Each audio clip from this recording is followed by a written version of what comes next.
तो आज कल जो ये हमारा मेन टॉपिक है ये इलेक्ट्रॉन लब्धि एंथैल्पी है। इसका इंग्लिश वर्जन है इलेक्ट्रॉन गेन एंथैल्पी। ठीक है ना।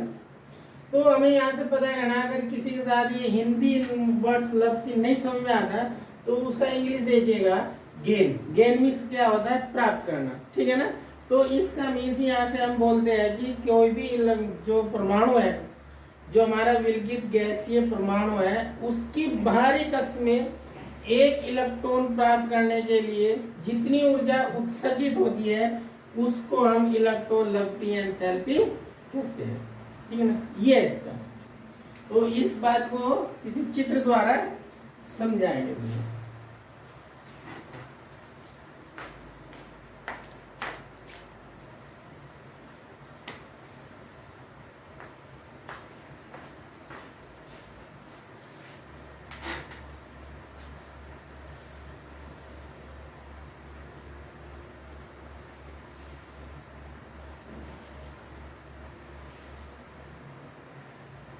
चलो खोलो।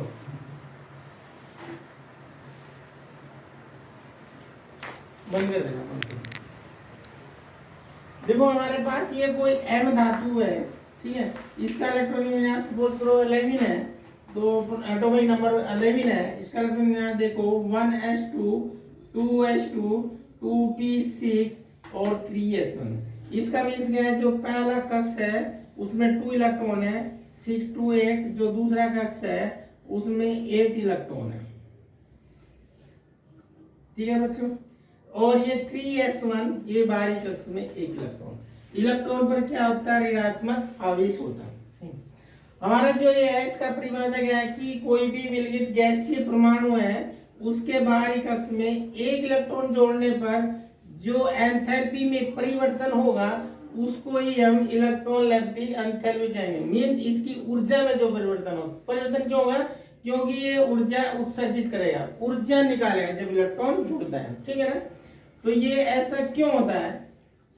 इलेक्ट्रॉन जब हम इसमें ऐड करते हैं, जोड़ दें, तो ऊर्जा क्यों उत्सर्जित होती है?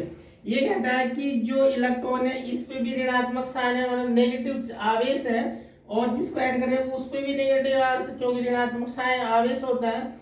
तो जब ऋणात्मक आवेश हो, दोनों एक दूसरे को रिपल्सन करेंगे, मतलब प्रतिकर्षित करेंगे, दूर करेंगे।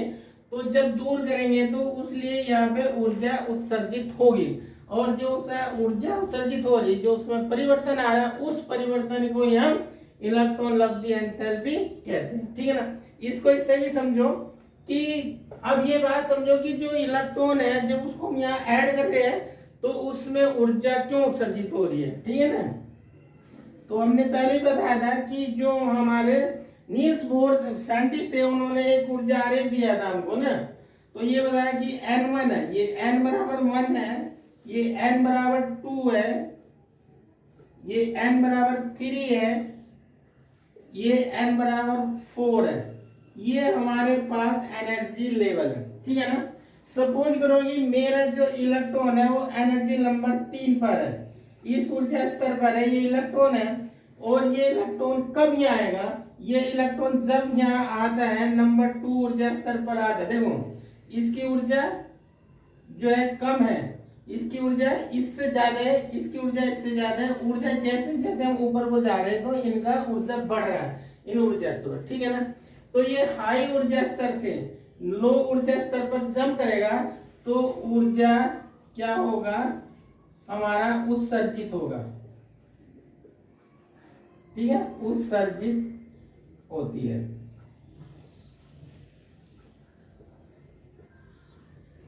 ठीक है। ऊर्जा शरीर मतलब ऊर्जा बाहर निकालेगा तब वो उच्च ऊर्जा स्तर से लो ऊर्जा स्तर पर जाएगा। ऐसी जैसे जैसे हम परमाणु इस नाभिक से दूर जाएंगे, जैसे जैसे इस नाभिक से दूर जाएंगे, ये पहला ऊर्जा स्तर है। ठीक है। n बराबर 1 है, ये n बराबर 2 है, n बराबर 3 है। आगे सपोज करो n बराबर 4 भी है।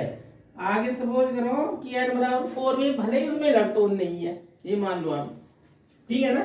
तो ये n बराबर 1 है, इसका ऊर्जा कम है, इसका ऊर्जा नंबर 2 का ऊर्जा ज्यादा है 1 से, नंबर 3 का ऊर्जा इन सबसे ज्यादा है। अगर ये नंबर 4 लिया ये सबसे ज्यादा। अब सपोज करो कि मेरे पास इलेक्ट्रॉन यहाँ पर था, नंबर 4 से हमने 3 वाले n बराबर 3 में उसको ले जाना है।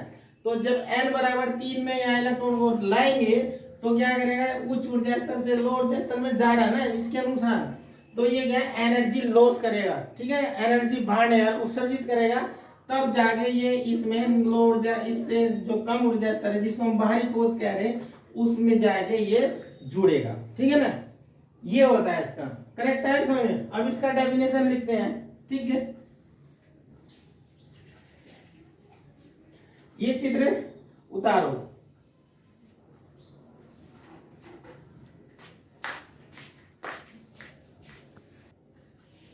देखो ये इसका परिभाषा है, लिखो आप। ये कहते हैं किसी तत्व के विलगित गैसीय उदासीन परमाणु के बाहरी कक्ष में एक इलेक्ट्रॉन जोड़ने पर या ऐड करने पर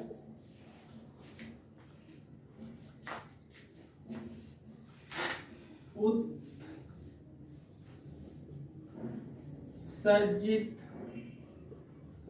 ऊर्जा होने पर एंथैल्पी में जो अंतर उत्पन्न होता है उसे हम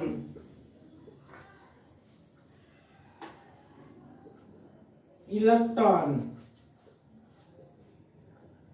लब्धि एंथैल्पी कहते हैं। इसे हम डेल्टा EGH से प्रदर्शित करते हैं, ठीक है ना। ये इसका डेफिनेशन है, ठीक है ना। तो इसको उतारो। अब ये देखना, आगे बताना कि ये हमने कहा कि जो बाहरी कोश है, किसी भी एटम का जो बाहरी कोश है उसमें इलेक्ट्रॉन जोड़ने पर ऊर्जा सर्जित होती है। मोस्टली अधिकतर के जो परमाणु हैं उनके बाहरी कक्ष में जो इलेक्ट्रॉन जोड़ेंगे तो उससे ऊर्जा उत्सर्जित होगी। कुछ ऐसे भी एटम है जिनमें अगर हम इलेक्ट्रॉन जोड़ेंगे तो ऊर्जा अवशोषित भी होगी, ठीक है ना। तो ये उसकी परमाणु की संरचना उसके इलेक्ट्रॉन विन्यास पर निर्भर करता है, ठीक है। तो अगर ये होगा तो अगर हम जो है ना उसको जोड़ रहे हैं, ऊर्जा उत्सर्जित हो रही है, तो इसका मान डेल्टा EG का मान क्या होगा, ऋणात्मक होगा। ये क्या होगा, ऋणात्मक होगा। अगर हम ऐसे हमें कोई परमाणु है जिसका इलेक्ट्रॉन विन्यास बाहरी कक्ष में पूर्ण है, वो अस्थायी है, और उसमें इलेक्ट्रॉन जोड़ेंगे तो डेल्टा EG का मान क्या, पॉजिटिव होगा। डेल्टा EG का मान पॉजिटिव होगा। वो कौन से होंगे, वो इस तरह के कौन परमाणु होंगे जिनमें ऊर्जा अवशोषित होगी, वो होगा अक्रिय गैस के परमाणु। वे कौन होंगे, अक्रिय गैस के परमाणु होंगे। अक्रिय गैस तत्व के, अक्रिय गैस तत्व के परमाणु होंगे वे, ठीक है ना।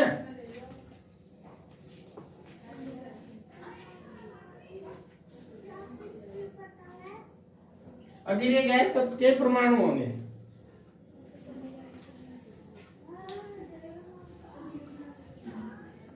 ठीक है ना बच्चों, ये उतार लिया ना पूरा आपने, ठीक है ना। तो ये होगा। अब इसको समझाते हैं आपको फॉर एग्जाम्पल से ना, ये समझो, ये ध्यान रखना कि जो अक्रिय गैस तत्व के परमाणु होंगे वे ऊर्जा को अवशोषित करेंगे, न कि उत्सर्जित करेंगे, न कि बाहर निकालेंगे, वे अपने अंदर अवशोष कर लेंगे, ठीक है ना। और जब अवशोषित करेंगे तो जो डेल्टा Eg का मान होगा वो धनात्मक होगा, न कि ऋणात्मक होगा, ठीक है ना। तो ये है उदाहरण, ये नहीं, चलो